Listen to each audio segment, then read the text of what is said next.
नमस्कार. काल मी आपल्याला काही कागदपत्र दाखवली. त्याच्यामध्ये क प्रकार असा आहे की आराखड्याचे संनियंत्रण व अंमलबजावणी जिल्हास्तरीय समिती व कार्यकारी समिती गठीत करणे.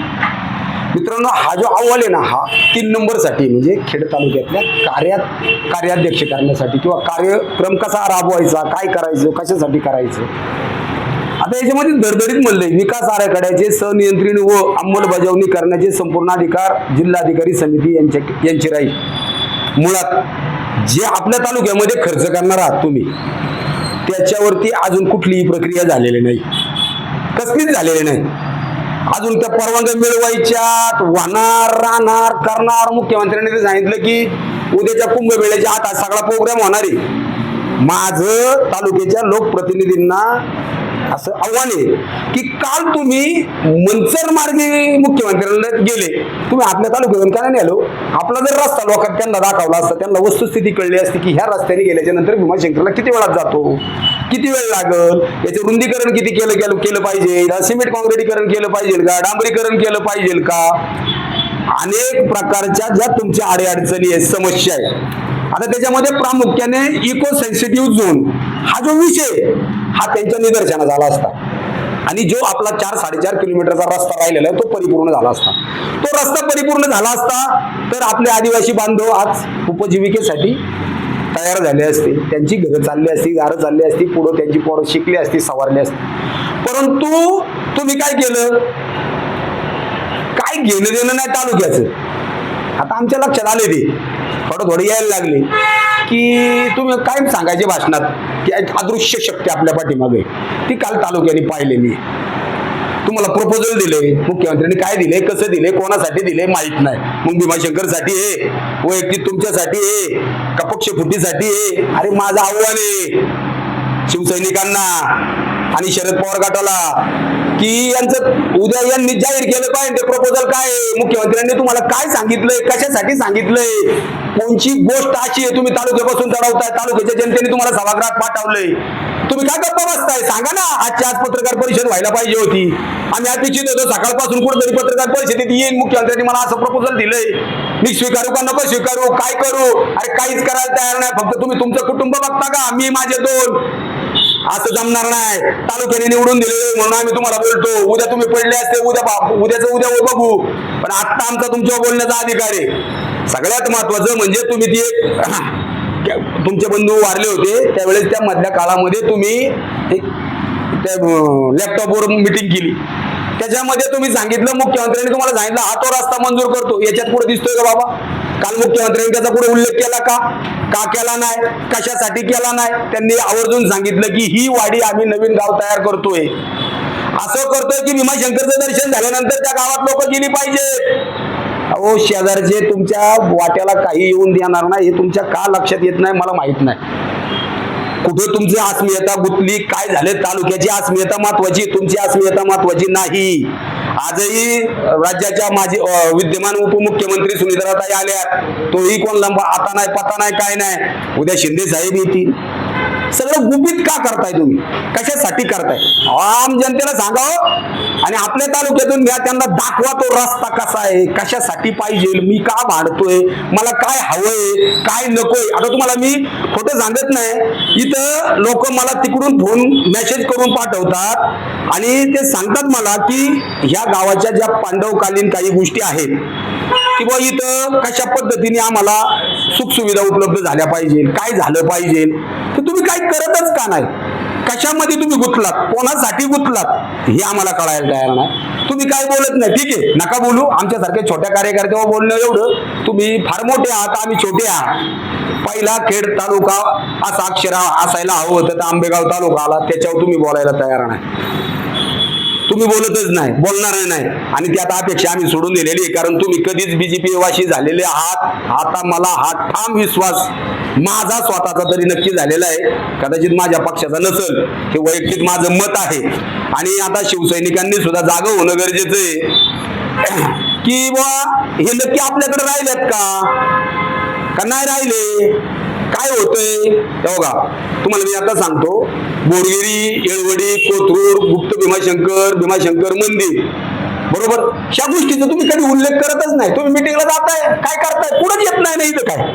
आता ऑलरेडी यावेळीपर्यंत रस्ता केलेला आहे, तिथून कोथरूड पासून 3 ते 4 किलोमीटर भीमाशंकर आहे. का तुम्ही त्याच्यासाठी प्रस्ताव मांडत नाही, याच्यात आणत नाही? कुठे गुंतलंय? जर शेजारचा प्रतिनिधी त्या सगळे कायद्याच्या चाकोरीमध्ये राहून न्यायालयीन लढाई लढत असतील, आम्ही त्यांचं अभिनंदन करतो, तुम्ही तुमच्या तालुक्यासाठी काम करता. परंतु तुम्ही का करत नाही किंवा तुम्ही का कमी पडताय हे तुम्हाला तालुक्याला सांगणं गरजेचं आहे. बोरगिरी मार्ग भीमाशंकर रस्ता गेल्यास पर्यटकांना सुद्धा चालना मिळेल. पांडवकालीन गुफा आहेत त्या ठिकाणी, ज्या बोरगड या नावाने ओळख आहे. या आपल्या खेड तालुक्याचा विकास होण्यास मदत होईल, तशी पश्चिम पट्ट्यातील आदिवासी समाजाला रोजगार उपलब्ध होईल. ही लोक मला पाठवतात हो. हे मी एवढ्या आतमध्ये कधी गेलेलो पण नाही की लोक मला तिकडून या बातम्या पाहिल्याच्या नंतर मला पाठवतात. आणि हे तुम्ही का करत नाही? तुमचं काय असं गुंतलंय काय?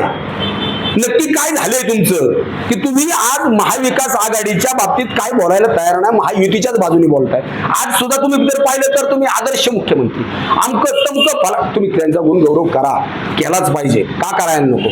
परंतु तुमच्या बाबतीमध्ये सांगायचं झालं तर तुम्ही फक्त लोकांना आता फसवताय. हा रस्ता होणार आहे, तो रस्ता होणार आहे, तो कागदावर कधी आणणार तो आम्हाला सांगा. तुम्ही जी नवीन गाव बसवणार आहे ते 100% खेड तालुक्याचं जर राहणार याची ग्वाही देणार का? देताय का? अशी कुठली पत्रव्यवहार तुम्ही केलेत का केले? जर केले असतील ते लोकांना जाहीर करा, नसतील केले तर का केले नाही, उद्या करणार आहे, परवा करणार आहे असं सांगा. काहीच सांगायचं नाही आणि लोकांना फक्त काय म्हणजे मूर्खात काढताय हो तुम्ही. निवड मूर्खात काढायचं काम चाललंय. हो का, तुम्हाला दाखवतो आता यांनी हिंसात दिलाय सगळा. काय करणार, काय ठेवणार? 125 निवासी गाळे, हे दादा ते 125 निवासी गाळे आंबेगाव तालुक्यामध्ये किती, खेड तालुक्यामध्ये 12 मीटर रुंदीचा मुख्य प्रवेश रस्ता हा कुठं? आंबेगाव तालुक्यामध्ये. 9 मीटर रुंदीचा अंतर्गत रस्ता आंबेगाव तालुक्यामध्ये. आणि तिसरा टप्पा कोणासाठी आहे? फक्त खेड तालुक्यासाठी. हे जर सगळा बारकाईने अभ्यास केला तर तुमच्या वाट्याला ह्या रकमेत सुद्धा 10% रक्कम येत नाही. कसल्या मांड्या वाढवताय तुम्ही? कोणासाठी मांड्या वाढवताय? आता आम्हाला त्याच्यावर शंका यायला लागली हो की तुमचं नक्की काय चाललंय, काय कोणासाठी करताय? नक्की तालुक्यासाठी करताय का? तुमच्या कुटुंबासाठी करताय का? तुमच्या पक्षासाठी करताय? कोणाकरता करताय? अहो हेच तुम्हाला सांगतो, काल मुख्यमंत्र्यांना तुम्ही कसल्याही परिस्थितीमध्ये खेड तालुक्यातून जर तुमचा कॅनवाय वळवला असता, म्हणजे ते पोलीस प्रशासनाच्या सगळ्या गाड्या वळवलेल्या असत्या, तर आदरणीय मुख्यमंत्री यांना तो रस्ता कळाला असता. अरे खरोखर आहे बाबाजी, तू म्हणतोय ते बरोबर आहे, हे 4 किलोमीटरचं काय आपण पाहू, ते विचार करू. त्याच्यावरती त्यांनी प्रशासनाला विचारलं असतं नक्की अडचण काय, कशी आहे, कुठासाठी आहे. काहीच करायचं नाही, फक्त असा गळ्यात हात घालून फोटो काढला. वार चेहरा तुमचा.